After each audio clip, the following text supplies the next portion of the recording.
හරි මම නම් අවංකවම කියන මේ ජීවිතය අර සතුටෙන් හිටපු කාල අතරින් එකක් තමයි ඔය ඒ ලෙවල් කාලේ.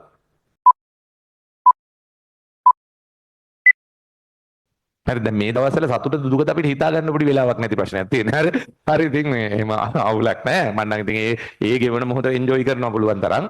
හරි ඔකට ආයෙ ලොකුට වෙයිත හිතා ඉන්නේ. එහෙම නෙවෙයි ඒ ලෙවල් කාලේ පට්ට ආස කාලය. ජීවිතේ වැඩිම ආසමෙන් හිටපු කාලේ තමයි කැම්පස් පාස් අවුට් වෙලා. හරි කැම්පස් පාස් අවුට් වෙලා හොස්පිටල් අපොයින්ට්මන්ට් සම් වෙනකන් හිටපු කාලේ. හරි දැන් කැම්පස් පාස් අවුට්.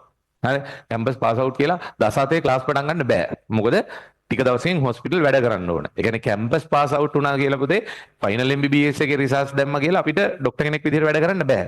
අපි ඊට පස්සේ මොකද වෙන්නේ? අපි කැම්පස් පාස් අවුට් වුණාම සාමාන්‍යයෙන් මාස කිහිපයකට පස්සේ අපිට එනවා හරි මේ ඉන්ටර්න්ෂිප් එක කරන්න.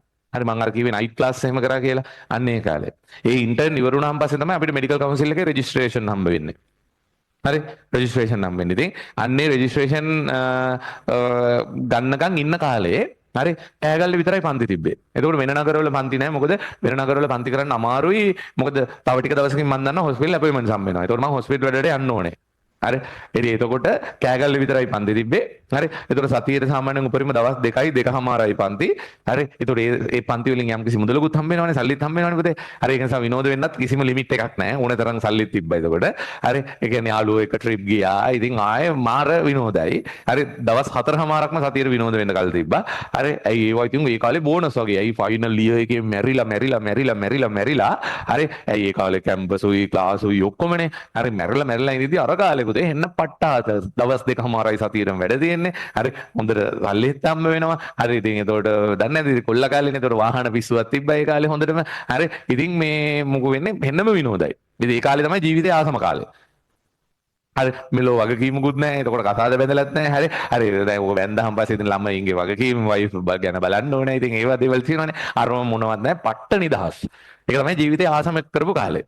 හරි ඊට පස්සේ අනිත් පැත්තෙන් ගත්තාම ඔන්න ඊළඟට තව ආසයි හිතන කාලවල ගැන කතා කරපුවාම දැන් ඊට පස්සේ කාලේ ගැන කතා කරපුවම පුතේ ඊට පස්සේ මොකෝ වෙන්නේ හොස්පිටල් වැඩ ඉවර වෙනවත් එක්කම හරි හොස්පිටල් එකේ ඉන්න කාලේනේ අයිලන්ඩ් ෆෙස්ට් එක ආවේ පළවෙනි වතාවට ඊට පස්සේ හොස්පිටල් වැඩ ඉවර වෙන ගමන්ම ඊට පස්සේ ඔන්න නුවර ක්ලාස් පටන් ගත්තා කුරුණෑගල ක්ලාස් පටන් ගත්තා හරි ඒවත් එක්ක පට්ට බිසි වුණා හරි එතකොට ඉතින් අර එන්ජොයි කරන්න තියෙන කාලේ ටිකක් අඩු වුණා හරි ඉතින් ඒ වගේම ඒලවස් කරන කාලෙත් පුතේ දැන් සමහර ළමයි කියනවා ඒලවස් කරන කාලේ එන මහන්සි හරි අමාරුයි මෙහෙමයි කියලා. මගේ ජීවිතේ නම් පුතේ හරිම ෂෝකේ ගත වෙච්ච කාලයක් තමයි ඒලවස් කරන කාලේ. මොකද යාළුවෝ එහෙම ඇවිල්ලා ගණන් අහනවා. ඉතින් එහෙම වුණාම හරි සතුටුයිනේ. හරි ඇප්‍රීසියේෂන්ස් එනවා. හරි ඉතින් ගුරුවරු හොඳයි දැන් මෙහෙම කරන්න. එහෙම මෙහෙම දැන් ඔයාලගෙත් ඔය වැඩ කරලා ඔය වැඩි ලකුණු ලිස්ට් වල ඉන්න කට්ටියක එහෙම අපි ළඟට ඇවිල්ලා එහෙම කතා බහ කරද්දී ඉතින් අපි අගය කරනවානේ. හරි අගය කරනවානේ. ඉතින් ඒතකොට ඒ එහෙම අගය කරලා අපිත් ඉතින් දැන් අපි ගියපු ක්ලාස් වල සර්ලා අදාහරනේ අපි හිටියේ. ඒතකොට ඒ සර්ලා එහෙම මොනවා හරි හොඳ දෙයක් කිව්වම අපිට මාර සතුටුයි. හරි ඒ සතුට ඇති සමහර වෙලාවට හරි මාසයක් දෙකක් වැඩ කරා. හරි ඉතින් ඕවත් එක්ක මේ හරිම ෂෝක් එක නිසා වෙන කාටවත් එපා වුණා කියලා ඒ ලෙවල් ඔයා එපා කරගන්න එපා. මොකද ඌයි ඔයයි වෙනස්නේ පුතේ. හරි ඔය එක එක ඒවා කියන උන් අතහැරලා දාන්න ජීවිතේ. හරි ඕකේ